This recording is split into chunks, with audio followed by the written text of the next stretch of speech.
Live from the district. Live from the district. Live from the district. Live from the district. Live from the district. Live from the district.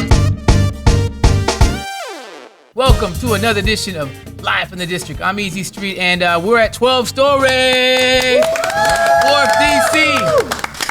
And we are joined by one of my favorite authors of all time, Mr. Tony Browder's in the building. All right, thank you. My co-host is Leitra. Hey. Leitra. So, Mr. Browder, first of all, thank you so much for agreeing to come on. You was also featured in my Sankofa Hip Hop project. Absolutely. And just for the people that may not know who Mr. Browder is, I know a lot of, like if you went to college and you was in Black Studies, there's no way in hell that you did not read one of this. You know what? I know your writings have to be required readings for any Black African studies at every university in the country. They should be. It should be. Absolutely. It has to be. I mean, I don't know that there's any way that you could not, be reading from the Browder File 1 to Nile Valley Conservation Civilization, or Egypt on the Potomac, or many of the other books that you have written in the past. Is classic material. When I was in college, I came up on from the Browder File Part 1, and it blew my mind. It was a life-changing book for me when it came to African studies, and I just wanted to commend you and say thank you for your efforts. Now, you have a brand new book coming out. It's called Why Kemet Matters. Yes. Okay, and we're going to talk about that. That is Part 3 to the Browder File, but absolutely. Let's start in the beginning. For the individuals that see this right now, what was the Browder File all about? Part 1. The Browder File was about sharing information about little-known facts about African and African-American history and culture. I've always had an interest in history, and it wasn't until after I graduated from Howard University in 1974 that I realized that I had been lied to, that I realized that I had been miseducated. And, Carter Jewison talked about the miseducation of the Negro, and I realized that in 1977 when I saw Dr. Ivan Van Sertima speak at Georgetown Law School. He had just published his book, They Came Before Columbus, The African Presence in America. And it was the first time I ever heard anybody refer to the ancient Egyptians as Black. And Van Sertima, in that book, documented the fact that Africans from the Nile Valley built ships, navigated the Nile River, the Mediterranean Sea, the Atlantic Ocean, and had interactions with indigenous people here in the Americas between 1200 and 600 BC. So in other words, Black folk were here in this country 2,500 years before Christopher Columbus's mama was born. Wow. And they left evidence of their presence all throughout Mexico. Wow, and you're talking about the Olmecs, of course. The Olmecs, of course. Yes. You read the book, Come brother. on, man. Good for you. I got you. that. Absolutely, man. And that, if you can get a copy of it, is the Browder File Part 1 still available? Oh, of course it is. Look, the Browder File is probably in its umpteenth printing. It's one of the most read books in prisons all throughout the United States, man.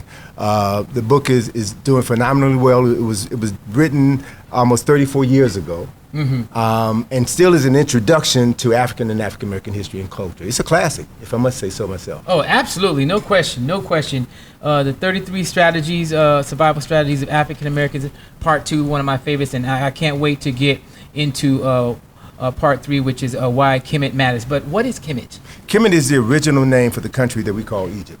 One of the things that I began to understand once I started traveling to Egypt 42 years ago is that most of what we know about Egypt has been written by non-Egyptian people, non-African people. Most of the names of Egyptian people, places, and things have been changed by non-African people. So Egypt is a Greek word, Sphinx is a Greek word, pyramid is a Greek word. So if you don't know the original name for these people, these places, and these objects, you don't know what you're talking about. Kemet is the original word for that country. Kemet means the nation of the Black people. Land of the Black. And not the black soil like people want you to believe. They say it's the black soil, but then why is Sudan called the nation of the blacks? Why is Ethiopia called the nation of the black? We're talking about civilizations that are thousands of years old that preceded the development of civilization in Europe, civilizations that were founded by indigenous African people and were the foremost inventors of culture, civilization, writing, architecture known to the world. So one of the things that we're dealing with is reclaiming that history, because African people have been written out of the respectable commentary of human history, and we've been relegated to slavery. And as my good teacher, John Henry Clark, says, if they begin your history in slavery, everything since then looks like progress. Wow. So when we talk about Kemet, we're talking about going back 8 2,000 years before enslavement and telling that story. That's the beginning of our story. Not slavery, not Juneteenth, right? So we start at the beginning, which is where we should be starting. And it also is an incredible means of instilling a sense of pride and respect and love for culture in young folk who really need this information, especially young folk in D.C. Especially, we're going to let Leecha go in just a second. She's going to ask the next question, but I want to ask this question first.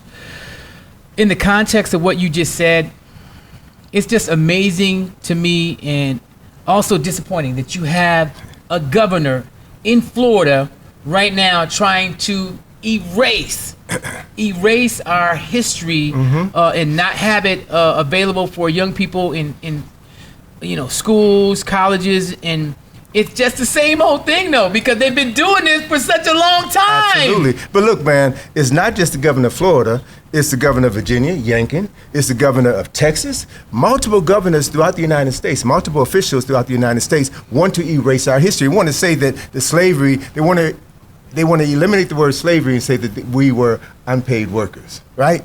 So if you can do that, if you can erase the memory of a people, it means you can perpetuate the lie. So what we have to deal with is not get upset when these folk want to do what they've always done. We need to assume responsibility for educating our children ourselves. Every black home should be a classroom. You know, if you have more televisions, except for this program, if you have more televisions in your home than you have books, there's going to be problems in your home and your community. Right. Every parent is the first teacher, right? So it's about us valuing the fact that when our ancestors were enslaved, it was illegal for black folk to read and write. There's stories about them catching a black man reading and blinding him, taking a spoon and putting it in the fire, getting it red hot and burning his eyes. There's stories in the slave narratives about them cutting off the fingers of someone that they caught writing. So why would they want to make it illegal for us to read or write? Because if you can tell your story, if you can say where you came from, if you can say what your parents' occupation was, if you can say how you worship the Creator, if you can talk about what your ancestors did, that instills a sense of pride in you, and you know that you're not a slave. You know you come from the first people to speak, to read, to write, to reason, and it changes your whole trajectory through life. So they have to do all of this because we're getting close to winning, brother. We're getting close to winning, and so they're desperate. And let them take books out the classroom, then let us open our homes, our churches, our fraternities, our sororities, our barbershops, our beauty shops, and let's teach our children there. That's what we should be doing anyway. Okay, so that's an opportunity. You switched that whole thing up. I like how you did that. Hey, you got to, man. We're innovators. We've been forced to be innovators. Right, from day one. This From is all day we've one. been doing. Absolutely. Okay, go ahead. What do you think is hindering us from moving forward with learning our history and really cultivating it and trying to basically teach our next generations and things like that? We bought into the lie. Many of us believed that we were slaves. Many of us believed that we didn't have religion. We didn't have a soul. I mean, that was one of the most important aspects of slavery. My sister, is that in 1442, Pope Eugenius IV wrote a papal bull saying that African people, us, had no souls. That way European Christians could steal us, could rape us, could sell us, and not violate one of the 10 Commandments. So we bought into the lie because they erased our memory and then erased the erasure. So if you don't understand what Carter G. Woodson was all about, what he was talking about when he wrote The Miseducation of the Negro, wrote that book in 1933, and it's a book that is more important today than when it was originally written. And Woodson talked about the fact that every person has two educations, one that is given to him or her, and the other which they must give themselves.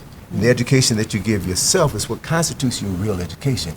It puts you on the path to restore your consciousness and to move through life as a man, as a woman who knows where you came from, knows where you're going, and you pass that information on to your children. You model it for your children so your children are clear about who they are. More importantly, they're clear about who they are not. Mr. Browder, I want to ask you this, man. Well, first a comment. When I first came to the city, you took me on a tour. Yeah. You took me and Little Easy. Thanks for brother. Little Easy? Yep. On a tour. Right. And you took us to the Library of Congress. Yes, sir. Because you used to do a lot of tours to all these different areas of Washington, D.C. There's a book that you wrote called Egypt on the Potomac that talks about all this stuff that I'm gonna let you fill in the blanks. All right. But So- let's start off first with the Library of Congress All right. in So- this building and what we see. So all this stuff is literally hidden in plain sight. Yes. So the idea is, the theory is, if you want to hide a secret from black folk, you put it right in the open where everybody can see it. And you shift their consciousness so that they don't realize when they look at the Washington Monument that that's a 6,000-year-old African symbol that represents the resurrection of an African man by the name of Erasure, right? So I had to put that information in the book and the evidence to back it up. That book is 37, well, the field trip is 37 years old. That book was written in 2005, and nobody has ever contradicted any of the information in that book. Wow. So you're talking about the Library of Congress. So the Library of Congress is the greatest repository of history, culture, and knowledge in the world. They got over 26 million artifacts. They collect 12,000 artifacts a week. So it's the greatest collection of history, culture, and knowledge in the world. The Thomas Jefferson Building of the Library of Congress was the first of the three main buildings of the library. And there are a series of heads, ethnographic heads, 33 heads around the Thomas Jefferson Building of the Library of Congress. Those 33 heads represent the so-called races of mankind, right? So there's like 4 heads on the front of the building, and the 4 represents foundation. All those are 4 heads of Europeans, and then there's 3 heads on each of the 4 corners of the building, and at the back of the building you have 5 heads of African people, right? So the number 5 represents man. And the African people are in the back of the Library of Congress, which signifies what they knew when they built that building in the 1880s, that Africans are the original man. The Africans are looking to the east, towards Kemet, towards Africa, toward the sunrise. The Europeans are on the west side of the building. The west symbolizes death, right? And there's 4 European heads, the Greek, the Roman, the Russian Slav, and the blind, and the, I forget what the 4th person is, but 4 Europeans on the front, and they're facing the west. Specifically, they're facing the capital, and that's where the laws are made. So this whole system was designed in order to create a narrative which wrote African people out of their own history, created a false narrative, and presented that false narrative as fact. So all of us went to school believing that Christopher Columbus discovered America. I mean, come on now. You know, The man was lost. he was lost. He thought he was in India, hence he called the people that he found here Indians. So every time we use that word, we're perpetuating over 500 years of racism, right? And the other issue that we're dealing with is that Columbus's discovery of America set in motion the most horrendous act of enslavement that the world has ever known. And genocide. And genocide of the indigenous people, and then enslavement of let's say conservatively, over 50 million men, women, and children. Wow. Not just in the United States, but in Brazil, which has the largest population of African people outside of Nigeria. You've got every island in the Caribbean. It's where Africans were enslaved. You know, and Haiti, man, Haiti was responsible for staging the first revolution in the Western Hemisphere. And white folk in America were afraid that Toussaint Louverture and these other Africans had freed themselves, and they were prepared to send troops to Haiti to put down the Africans who freed themselves. They were afraid that when enslaved Africans in America got word that Africans had freed themselves in Haiti, they thought that Africans here were going to rise up. So they did everything within their power to shut that down and to keep us suppressed in ignorance. Fast forward to today, Haiti is now the poorest nation in the Western Hemisphere, Right. because Europeans have never forgotten. Nope. They've never forgiven these Africans for overthrowing the yoke of oppression that the French had imposed upon them. The French were one of the mightiest military forces in the world at that time. So they could not allow these Africans to get away with defeating France, because that would inspire other Africans to fight for their liberty, just as those who founded this country did fought for their liberty. So if you ain't fighting for your freedom, you ain't free. So let's talk about the significance of Malcolm X Park or Meridian Park. Meridian Hill Park. So Meridian Hill Park sits on 16th Street. And originally there was a stone in the middle of 16th Street right off of the steps at Meridian Hill Park that designated the Washington Meridian. The Washington Meridian line is a 7-mile line that begins at St. John's Church in front of the White House and terminates at Eastern Avenue. And on that 7-mile meridian line, which is a corridor, a pathway of spiritual energy, you have more than 60 churches, 2 Masonic temples, and other spiritual institutions. You have more spiritual centers on that 7-mile stretch of land than any 7-mile stretch of land in the United States of America. So some of the names for 16th Street are the Avenue of the Churches, or God's Boulevard, right? And 16th Street dead ends at the White House. Yep. So the energy that is channeled down this meridian, this spiritual corridor, is funneled into the White House. And the President of the United States is to be the recipient of this power, this knowledge, which he uses to control the most powerful nation in human history. So the important thing about this is that it was Benjamin Banneker, a free African, who was never enslaved, who was responsible for doing the celestial observations in order to create the 10-mile square, which ultimately became Washington, D.C., the District of Columbia. So Benjamin Banneker was hired at a time, 1790, 89, somewhere in that time frame. At a time when 99.9% of African people were enslaved, this free African man was hired to do the celestial observations. What does that mean? Banneker used the most technically sophisticated instruments of his day, telescopes, sextants, and other instruments to plot the movement of the stars, the planets, the rising and setting of the sun, and he took all of this information in order to lay out the pathways for the creation of DC. The original design of DC was to be a 10-mile square as determined in Article 1, Section 8 of the U.S. Constitution. The design of the city was to be no larger than a 10-mile square. And that 10-mile square is turned in such a fashion it forms a diamond, and the 4 points of the square are aligned to the 4 cardinal points, north, south, east, and west. And the meridian line runs down the center of that square, and it creates a corridor of spiritual energy, which is why you've got all these churches there, these other spiritual centers. That knowledge comes straight out of the Nile Valley, because every major temple in Kemet was oriented to the summer solstice, the winter solstice, or the equinoxes. So the idea was that these celestial bodies moving in heavens generate energy. And that energy could be funneled into a specific space, a specific temple, a holy of holies within that temple. And those priests or priestesses who knew how to use this knowledge could be empowered with wisdom and connected with the source of the creator. And that would allow them to literally create heaven on earth. Right? So what folk have done is turn that knowledge upside down. So instead of creating heaven on earth, they created hell on earth. Right, and we see that right now. Catching hell. We've been catching hell until we turn our minds around and restore what was funkadelic. Make my funk the people. It's a piece. I want my foot uncut. There you right? go. The bomb, right? But there's a piece called Good Thoughts, Bad Thoughts. And one of my favorite lines from that piece, it's on the album Standing on the Verge of Getting to Know Him. It says that there's no such thing as chance, coincidence, or accident in a universe ruled by law and divine order. What that means is everything happens for a reason. And when you know that, when you understand that, and you can begin to assume responsibility for the things that happen in your life, you then become a creator. You're no longer mentally a slave, right? You are a person who understands your connection to your ancestors, the power that you possess, and then through learning how to tap into that power and utilize that power, you can control your destiny. You can create the world in your image. And for me, that's the greatest expression of freedom. I like that.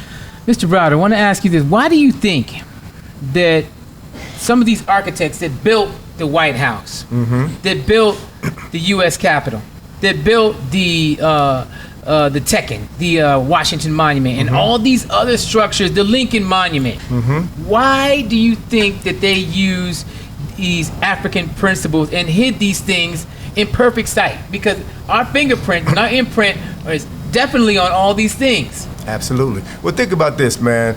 Why does a bank robber rob a bank? Because that's where the money is, right? So if you're going to create a new nation, then you want the best examples of nation building that ever existed. You want concepts and ideas, architecture, symbolism, engineering that were developed in the oldest documented civilization known to mankind. That comes straight out of the Nile Valley. So when these folk had an opportunity to create the first planned capital in the modern era, they did their homework. They looked at the best examples of nation building. And so they copied those things and incorporated them into what is now the capital of the wealthiest and most powerful nation in human history. They knew what they were doing. They did their homework. They studied African people. And what they did was to erase African people from their own history and tell us that we had nothing to do with it. So what I'm about doing is waking up our folk. Waking us up by teaching us and telling us our real story, our real history. And the beautiful thing about this, Easy Man, is that when you share this information with young folk in elementary school or high school, you see their eyes open up. You see their minds become engaged, and they want to know more. We've been doing this, man, in the DC public school system in PG County for decades. My daughter taught in DC school system for 10 years, man. And she would take this information in the classroom. And one of her children, she was teaching at Maya Angelou Public Charter School before she left, and then she now works for me full time. And she took her 12th grade students on our Egypt on the Potomac field trip. And one of the young men in her class said, "Miss Browder, why are we just now learning this information? They're getting ready to graduate high school. Why are they just now learning who their ancestors are and what they have inherited genetically and culturally and spiritually?" So that's a damn shame. So it speaks to the fact that parents are going to have to stand up and be parents and be teachers.